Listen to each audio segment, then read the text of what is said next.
At many work sites, grapples do all the heavy lifting. Dangling from crane booms, these huge mechanized claws move mountains of materials one load at a time. Some are equipped with powerful electromagnets for gathering small bits of metal along with the large ones.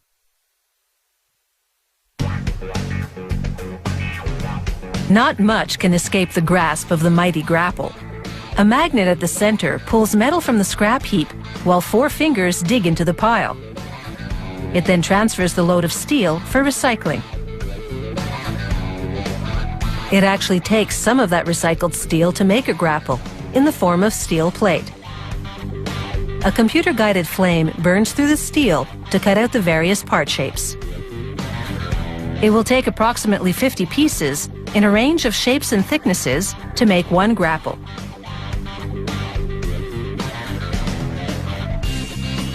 A press brake repeatedly rams one of the parts while an operator adjusts it forward between thrusts.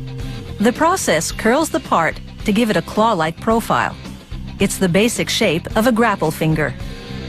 Using a template, he checks the curvature to confirm it's on target. He'll curl 4 fingers per grapple. Meanwhile, a welder pieces together the grapple's core, working within a special fixture that allows him to assemble it precisely. After he tack welds them together, it's over to the robot.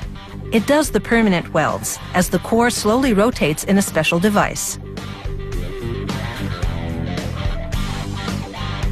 They hoist the welded grapple core over to the magnet and feed its main wire up through the core. They lower the core and it fits onto metal dowels protruding from the magnet. This allows them to align the two precisely. They thread high-strength bolts into the dowels to secure the assembly. Next, they place a turntable bearing on the grapple's top flange. This bearing is an important part of the claw rotator mechanism. They fasten the bearing's outer ring to the flange with numerous bolts, torquing each one tightly to withstand the spinning action of the bearing's inner ring. As demonstrated here, the bearing turns in both directions to give the grapple claw's movements a lot of flexibility.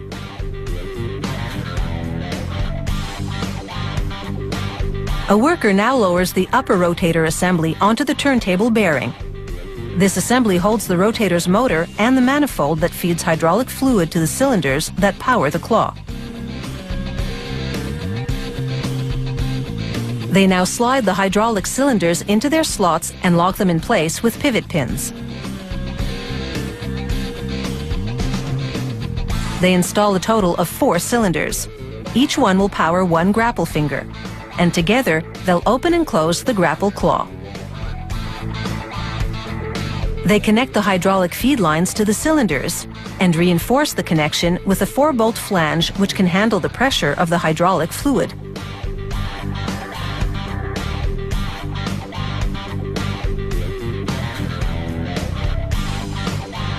They guide each steel finger into slots in the grapple core and align them correctly. They slide a pivot pin into the attachment holes to link the two.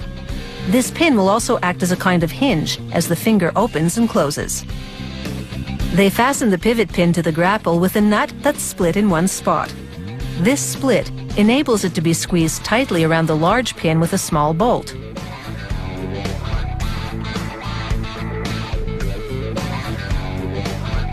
They attach the hydraulic cylinders to the claw fingers with more large steel pins. And now they're ready to power the grapple claw and test the gripping action. The 4 tines or fingers open and close in unison. The tips mate correctly. There's no overlap. They roll paint onto the company emblem, and this grapple claw is now ready for the job site.